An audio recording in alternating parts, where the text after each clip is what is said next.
पानी में गिर करके तड़प तड़प के उसकी मृत्यु हो गई। तत्पश्चात अब वो जो गर्भ था वो बहने लगा नदी में। अब चूंकि भरत जी संत आदमी थे, किसी की पीड़ा वेदना नहीं देख सकते थे, वो करुणा से भर गए और नदी में उन्होंने छलांग लगा दिया। छलांग लगा करके उन्होंने उस बहते हुए गर्भ को पकड़ा और उठा कर ले आए। वो एक नर शिशु था, मृग, जिसको वो अपने आश्रम में ले आए। उसका पालन पोषण करने लगे, उसको हरी हरी घास खिलाते और हर समय उसको अपने साथ रखते।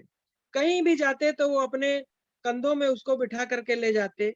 धीरे धीरे उनको उस मृग से इतना लगाव हो गया कि उन्होंने पूजा पाठ सब चीजें छोड़ दिया। पूजा पाठ से, भगवान से जो भजन कीर्तन करते थे और जिस निमित्त वो वन में आए थे, वो अपना सब उनका जो लक्ष्य था वो लक्ष्य से भटक गए। इसमें एक कहावत होती है कि आए थे हरि भजन को, रोटन लगे कपास। तो ये चरितार्थ होता है कि उनका इतना उस मृग में आसक्ति हो गई कि वो अपने लक्ष्य को भूल गए और उस मृग के लिए वो सारी व्यवस्था करने में लग जाते और जहां भी जाते उसको कंधे में बिठा के ले जाते।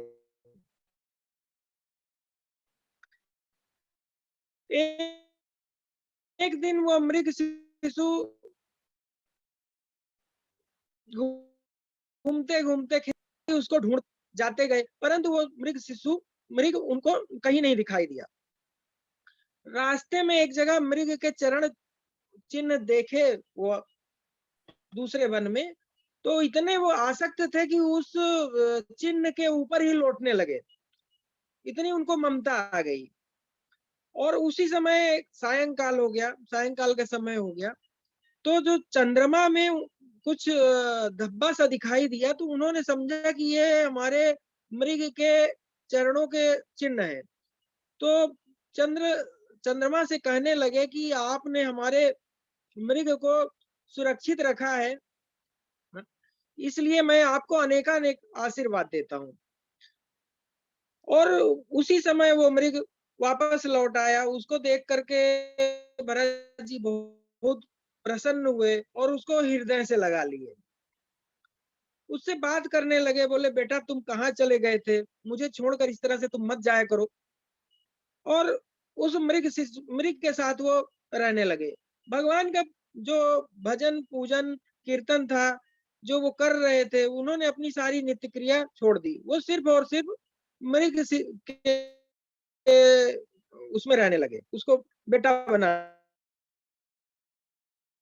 लिया उन्होंने। से चलता रहा। जब उनके मृत्यु का समय आया, तो जब वो मरने लगे तो उनके सामने वो मृग बैठा हुआ था और उनके मन में यही बात चल रही थी कि मेरे मरने के पश्चात इस मृग का क्या होगा, ये कैसे अपना जीवन यापन करेगा। और वो मृग भी सामने बैठा था और वो आंसू बहा रहा था, रो रहा था। खैर, काल के ऊपर किसी का प्रभाव नहीं होता। एक समय आने पर हर मनुष्य को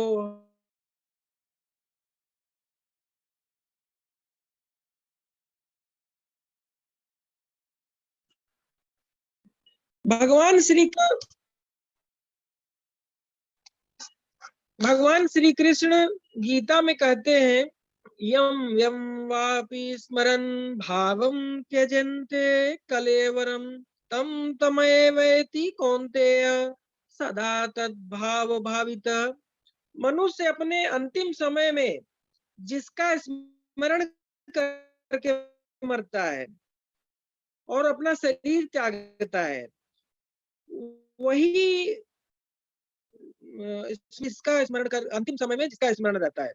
भरत जी ने चूंकि अंतिम समय में मृग का स्मरण किया था, इसलिए अगला जन्म उनको मृग का मिला।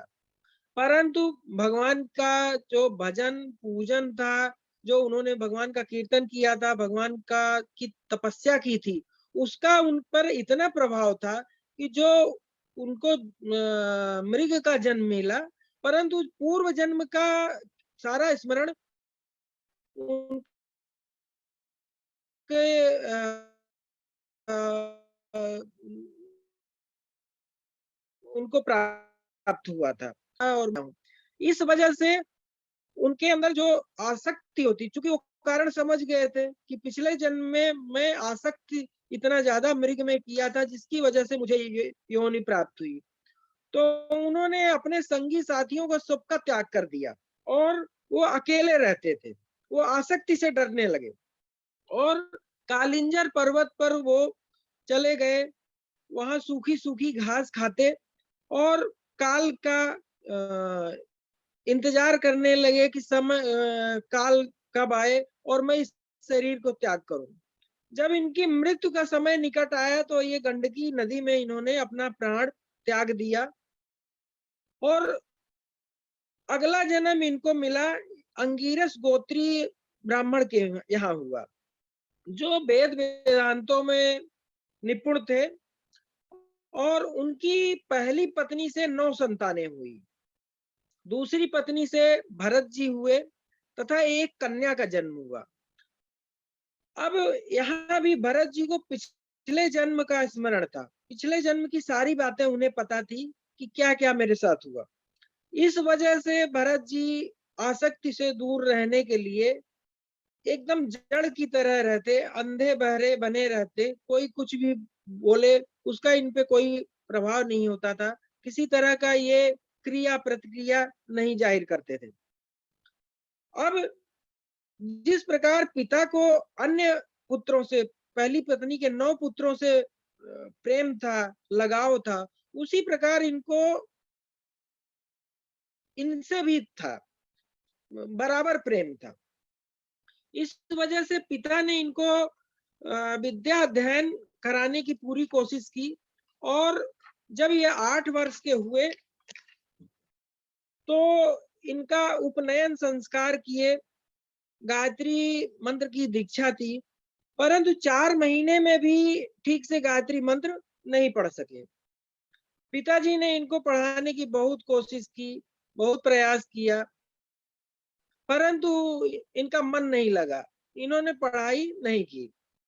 अब समय बीता, काल के प्रभाव से पिताजी को वृद्धावस्था आई और पिताजी का देहावसान हो गया। वो मृत्यु को प्राप्त हो गए। अब इनकी जो माताजी थी वो पिताजी के साथ में ही सती हो गईं। अब भरत जी भोजन के लिए,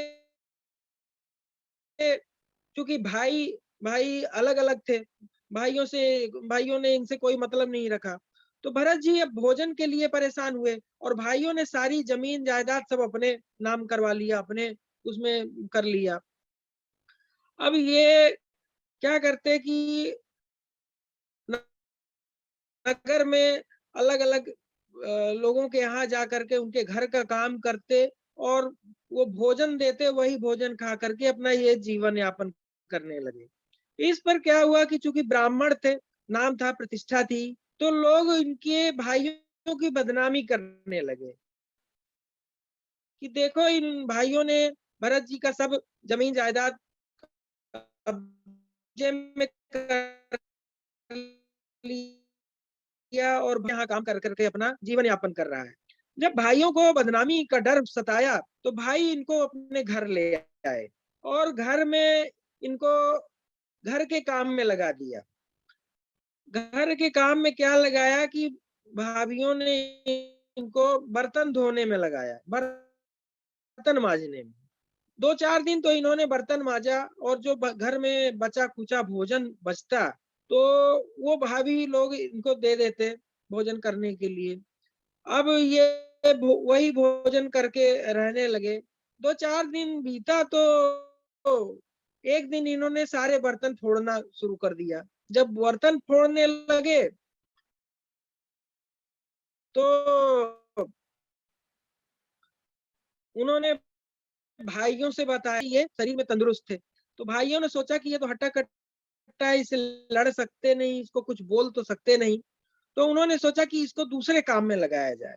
तो भरत जी को भाई लोग ले गए खेत में, और खेत में बोले कि जो ऊंचा नीचा खेत था, कहीं पे मेड़ ऊंची थी, कहीं पे नीची थी, तो उन्होंने कहा, तो भरत जी चूंकि जड़ प्रकृति के थे, उनके कुछ समझ में नहीं आया, भाई उनको खेत में लगा के चले आए। तो उन्होंने एक ही जगह खोदना शुरू किया, और खोद करके पूरा गड्ढा कर दिया। अब एक तरफ बहुत बड़ा गड्ढा, एक तरफ ऊंचा कर दिया। शाम को जब भाई आए और देखे, तो बहुत बड़ा गड्ढा कर दिया था और एक तरफ ऊंचा था। भाइयों ने कहा कि ये तो पूरा जड़ है, इसको तो कुछ भी समझा। भाइयों ने डांटा फटकारा और वापस घर ले आए। फिर अगले दिन जो दूसरे खेत थे उनमें इनको लगाया कि तुम ऐसा करो कि खेत की रखवाली करो, जो फसल है उसकी रखवाली करो, चिड़िया और पशु पक्षी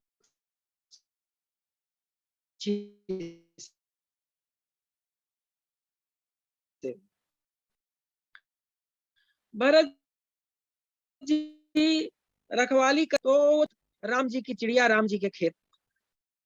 अब उन्होंने सोचा कि जब ये राम जी की चिड़िया है और राम जी का ही खेत है, तो मैं कौन होता हूँ इनको रोकने वाला। सुबह से शाम तक चिड़ियों ने खाया, परंतु खेत वैसे का वैसा रहा, चिड़िया कितना खा सकती है। उसी समय भरत जी ने गायों को वहां से आते हुए देखा, तो सारे द्वार उन्होंने खोल दिए, और 1 घंटे में ही गायों ने सारा खेत खाली कर दिया। जब भाइयों ने देखा कि पूरा खेत भरत जी ने चरा दिया है, गायों ने चर लिया है, तो भाई सब बहुत नाराज है, और उन्होंने भरत जी को भगा दिया, घर से भगा दिया। बोले तुम हमारे काम के लायक नहीं हो, तो तुम अब जाओ जहां जाना है। हम लोग, मुझे नगर में भी कुछ काम नहीं मिलेगा, इससे अच्छा है मैं वन में चला जाऊं, और वहां मेरी किसी से आसक्ति भी नहीं रहेगी। तो जड़ भरत जी वन में आ गए। वन में आए और वो भगवान का भजन करने लगे, पूजन करने लगे, तपस्या करने लगे। इसी समय वहां पे एक डाकुओं का गिरोह रहता था, जिसमें जो डाकुओं का सरदार था उसके संतान नहीं थी। तो उसने भगवान से, वो सब डाकू जो थे वो भद्रकाली के उपासक थे, और उन्होंने भद्रकाली से उपासना की थी कि उन्होंने व्रत लिया था, संकल्प लिया था कि अगर हमारे संतान हो जाएगी तो मैं नरबलि चढ़ाऊंगा। समय का ऐसा संयोग कि उसके डाकुओं के सरदार के यहाँ संतान की उत्पत्ति हुई। अब जो डाकुओं का सरदार था उसने कहा कि मैंने तो संकल्प लिया है नरबलि की। तो उन्होंने एक मनुष्य की व्यवस्था की, कहीं से पकड़ के ले आए, और उसको वो बलि देने वाले थे। परंतु रात के समय में वो जो आदमी था बलि का, वो अपने बंधन छुड़ा के किसी तरह से वो भाग गया।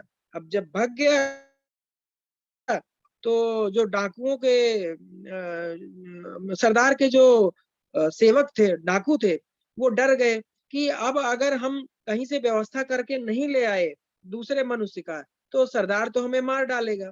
तो वो ढूंढने लगे दूसरा मनुष्य। ढूंढते ढूंढते वो वन में गए। तो जब वन में गए तो वहां भरत जी के आश्रम के पास गए, तो भरत जी वज्रासन में भगवान का तपस्या कर रहे थे।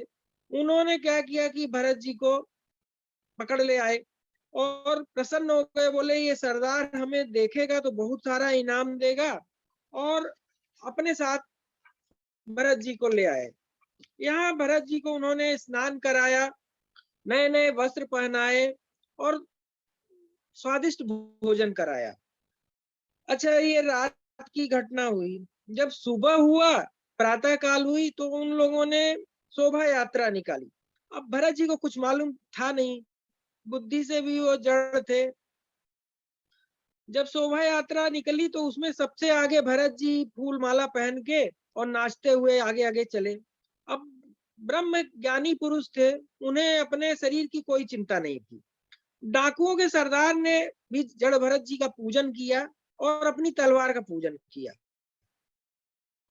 और जहां पर वो लोग नरबली चढ़ाते थे, जिस कटघरे में, वहां पे ले गए जड़ भरत जी को और उनसे बोला कि तुम अपनी गर्दन नीचे करो।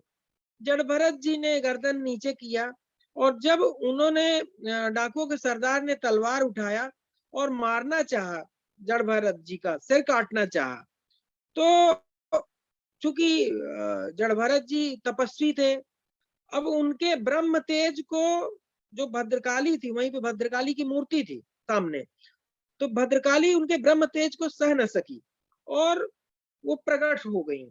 जब प्रकट हो गई तो उन्होंने तलवार डाकुओं के सरदार से छुड़ा लिया और सारे डाकुओं को संहार कर दिया। सारे डाकुओं को भद्रकाली ने मार दिया और भद्रकाली अंतर ध्यान हो गई।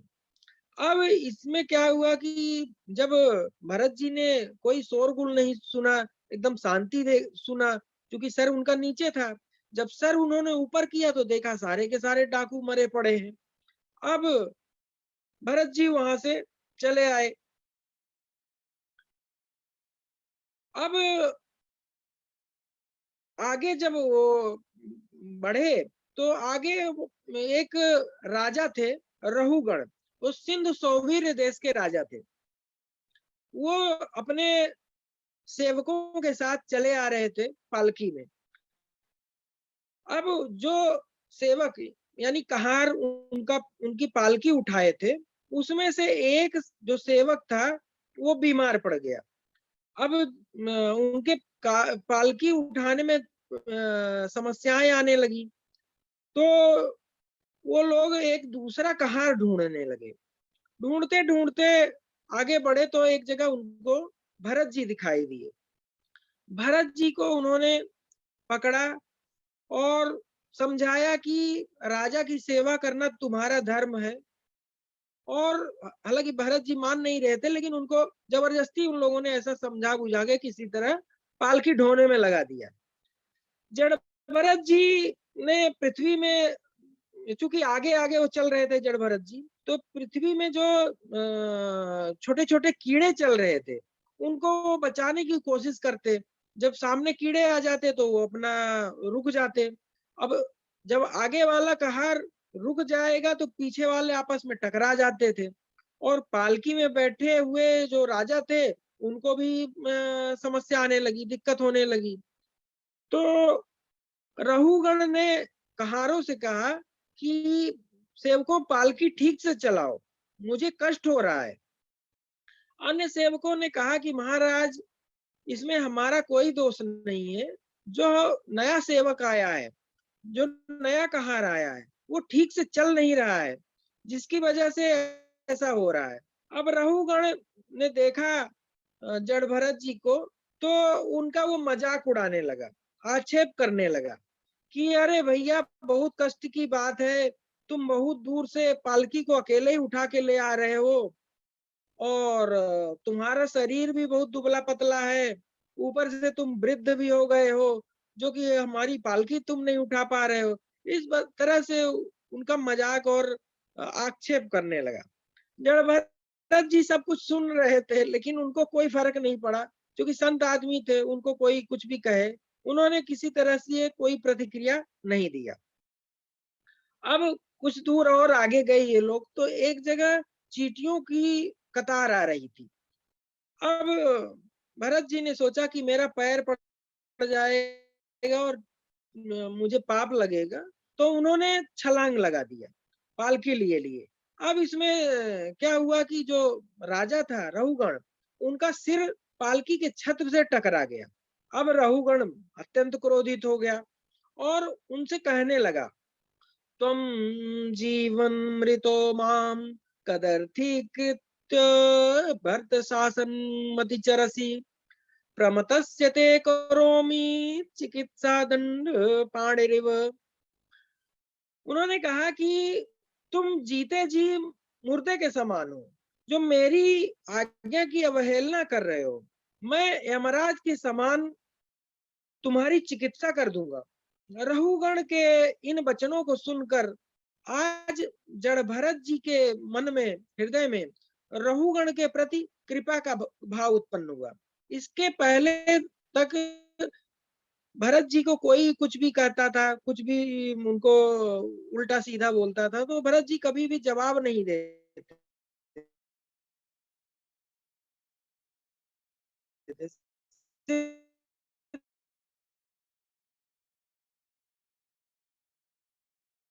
सुन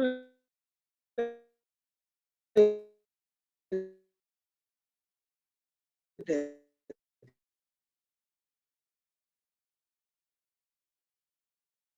ने क्यों दिया? क्योंकि ये जो रहुगण था, ये पिछले जन्म में स्वयं व्यक्तमपि प्रलब्धम भर्तु समय स्याद् यदि वीर भारः गंतुर यदि स्यादिगम्य मध्यापि वेतरासौ न विदाम प्रवादः।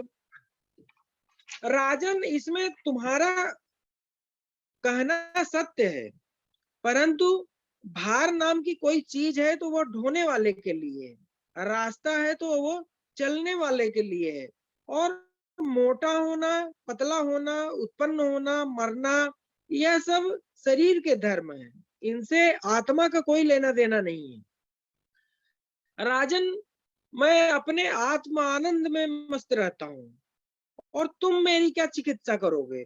अगर मैं वास्तव में जड़ हूं तो मुझे शिक्षा देना उस तरह है कि जैसे पिसे हुए आटे को फिर से पीसना, उसमें पिसी हुई चीज को जो पहले से एक समान है और उसको फिर से उसी तरह से करने से क्या उसका क्या अर्थ निकलेगा? वो तो व्यर्थ ही है। रहुगण ने जब इस प्रकार के वचन सुने तो रहुगण ने सोचा कि यह जरूर ही कोई संत मुनि है जो इतनी समझदारी की बात बता रहे हैं, इतने ज्ञान की बातें बता रहे हैं। रहुगण ने इस प्रकार सुना और पालकी से कूद पड़ा और भरत जी के चरण उसने पकड़ लिए और पूछा कि प्रभु आप कौन हैं? आपने ब्राह्मणों की तरह यज्ञोपवीत धारण कर रखा है, कहीं आप दत्तात्रेय या कपिल भगवान तो नहीं है जो मेरा कल्याण करने के लिए यहाँ आए हैं? ना हम विसंके सुर राज वज्रान त्रच्छ शूलान्यमस्य दंडात नाग्निर्क सोमानि लवित पास्त्रा छंके वृषम ब्रह्म कुलाव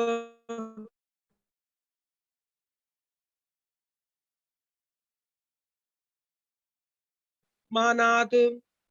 मैं इंद्र के वज्र, शिव के त्रिशूल और यमराज के दंड और अग्नि, सोम आदि देवताओं के अस्त्र शस्त्रों से नहीं डरता, जितना मुझे ब्राह्मण कुल के अपमान से डर लगता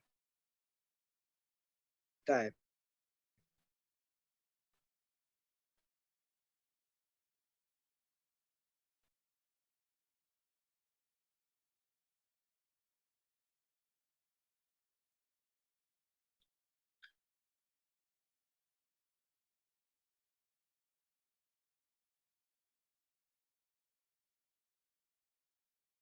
आपने जो यह बताया इसमें मुझे पर बटवीर प्रभाव अवश्य पड़ता होगा, जो हम कर्म करते हैं उसका हमारे ऊपर प्रभाव पड़ता होगा।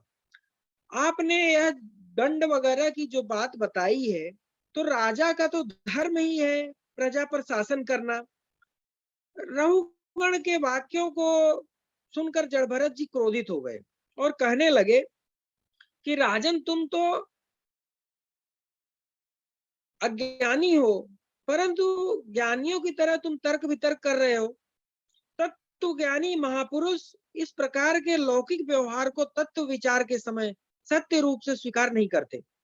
यदि लौकिक व्यवहार से देखा जाए तो जैसे चावल पक जाता है, उसी तरह चावल के साथ में जो कंकड़ होते हैं उनको भी पक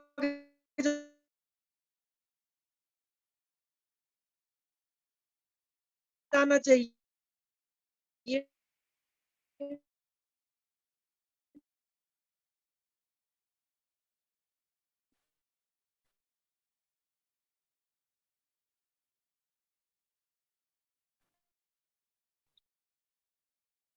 अब रघुगण ने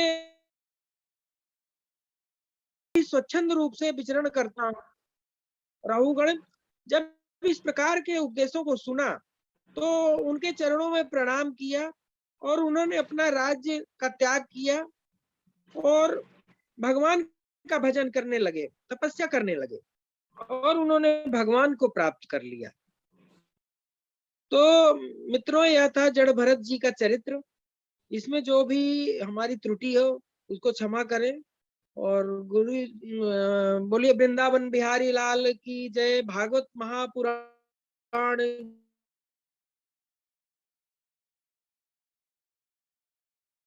की